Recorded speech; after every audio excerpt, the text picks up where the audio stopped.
Hello ladies and gentlemen, my name is Removal Sanity and today I'm reviewing Decay of Logos, developed by Amplify Creations and published by Rising Star Games on the Xbox One.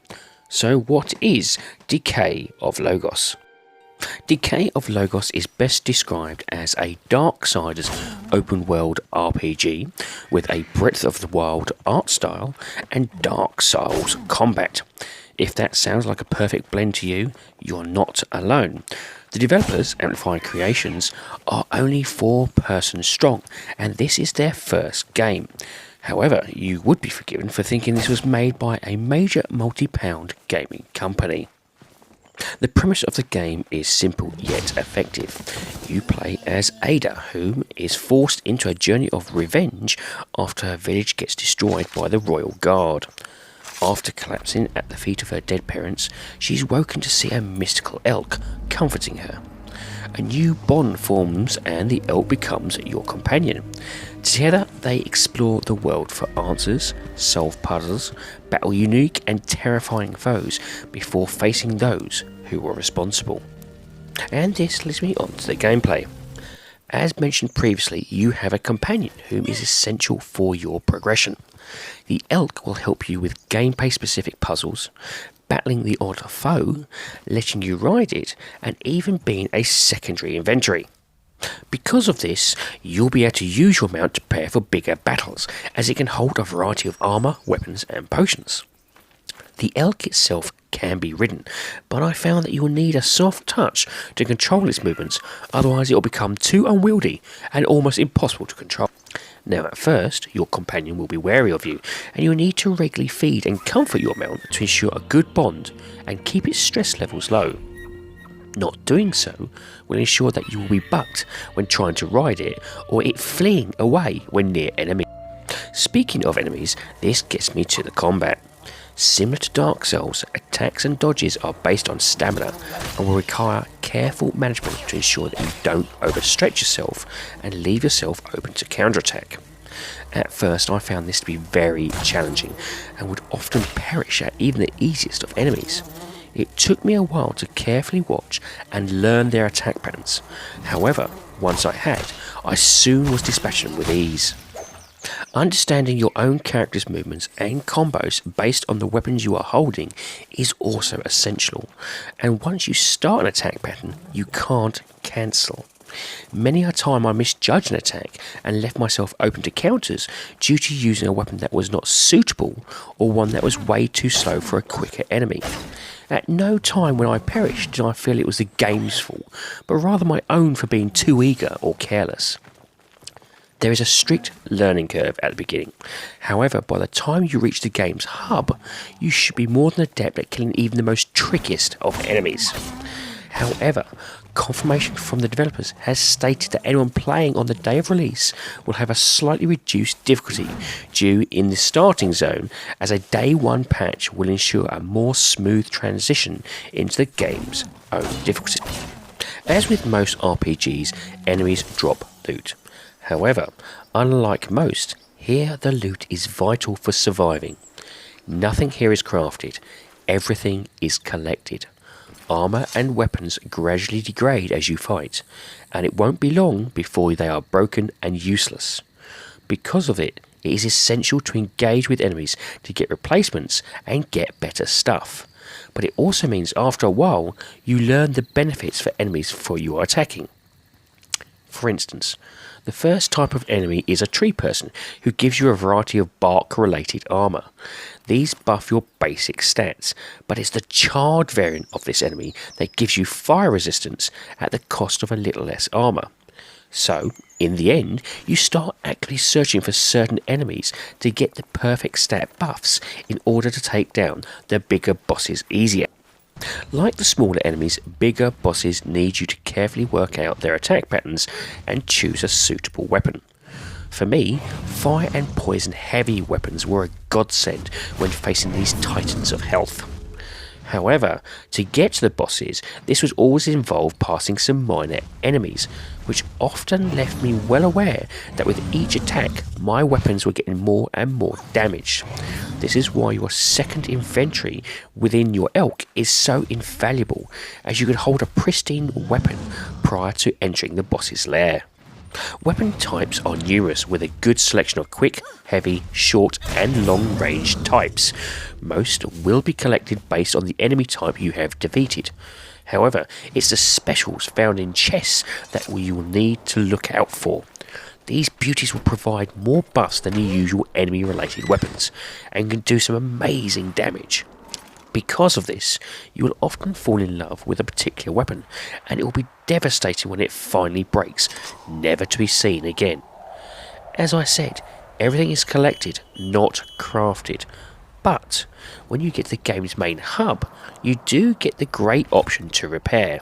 However, you will have to leave that item to be repaired, so whilst you can keep your favourite weapon, you may not have it on you all the time. After the first zone, you will enter the branching village, which functions as a hub that opens up all the game's remaining zones. From here on, you can explore this semi-open world game freely.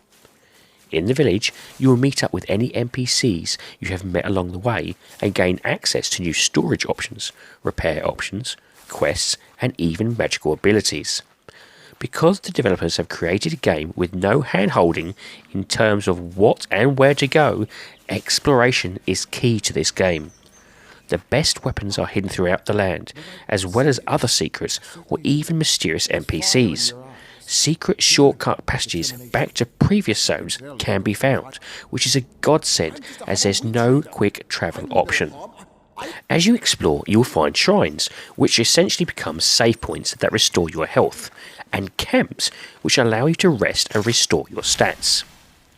The levelling up system on Decay of Logos is automatic and heavily based on your particular playstyle. Stats are increased as you kill an enemy, activate a mechanism, or even find a secret chest. Stats are decreased when hit, which in turn means that Ada will become weaker until you come across a camp and choose to rest. Unlike shrines, choosing to rest and reset your stats comes with a potential risk as well. Those who do may very well be ambushed during your sleep, and should you fail, you won't get a fully stat reset. When you die, and you will, death doesn't mean your game is over, and Ada will awaken from a nightmare at the last camp or shrine used. As a result, some, but not all, enemies will respawn, and Ada's stats will be temporarily reduced. This will continue with each consecutive death, however there is a cap at about 50%.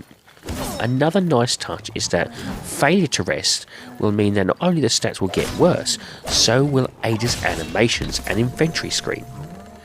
Progression in the world though is kept, so any new area opened up, puzzle completed or chest opened and loot gained is also retained. This means no matter how badly you do, you are not fully punished and you always feel you have progressed further than before. So what about the graphics? The developers have opted for a minimalistic HUD which lovingly complements their art style perfectly. Visually, as said previously, it looks like the game has had a Breath of the Wild influence, whilst keeping to their heritage roots. Landscapes, architecture and even clothing has been heavily influenced by the developers' own folklore, and this shines throughout the game. Level design is also expertly done, and could easily be compared to Shadow of the Colossus in its use of huge sprawling architecture that not only can you see in the distance, but visit. The choice of colours, stylised locations, will help endear you to the area you're exploring, and in its own way help convey the story and mood of what is happening. Now I will say there was a couple of issues regarding the frame rate. Currently on the Xbox One X, I saw numerous pop-ins, screen tear and even frame rate drops to individual figures. There's also been a few times when the game has all out crashed. Now, whilst frustrating, this didn't happen too often for me and was limited mostly to the first zone, so this didn't temper my enthusiasm to continue the journey. Yes, it was very annoying, but I always kept in mind this was created by 4 people. 4! The bigger gaming review outlets will probably sneer and balk at even the idea of such issues, and compare this directly to a AAA game, to its detriment. Me, however, I'm more than willing to overlook this, as this is the developer's first game. And this may not be an issue to you though, as during my game testing, the developers announced that a day one patch will rectify this. So what about the sound? The general music of the game is soothing and peaceful, only ramping up when you're in a fight, which only heightens your tension. The best sounds, however, are the elk, and hearing your companion's gut response to your whistle really does bring the feels. Whether it's the clank on an enemy's armour, the breeze of the wind, the thump of stone under your feet, the game's sound helps you engage with the world around you. Now, your character doesn't talk, so it's up to the NPCs to convey and progress the story. They are fully voiced, and each one gives a good weight to the character they are portraying. Regarding the story, this is the one aspect I love about the game. It has a very dark undertone. This may look and sound like a visually vibrant style, normally inspired for the younger audience, but behind it is a much more disturbing and darker context only the adults will realise. Minor spoiler alert, you have been warned. But after one boss encounter, you realise that you have been wearing the contorted flesh of the previous inhabitants as armour. This revelation took me back, and I loved it, and it only gets darker as you progress. So this leads me onto the rating of the game. Now I rate games in order of avoid, on sale, great purchase and must own. My rating for Decay of Logos is a great purchase. The game is fun to play, engaging if you let it, and deserves a great purchase rating, regardless of some of the more annoying bugs.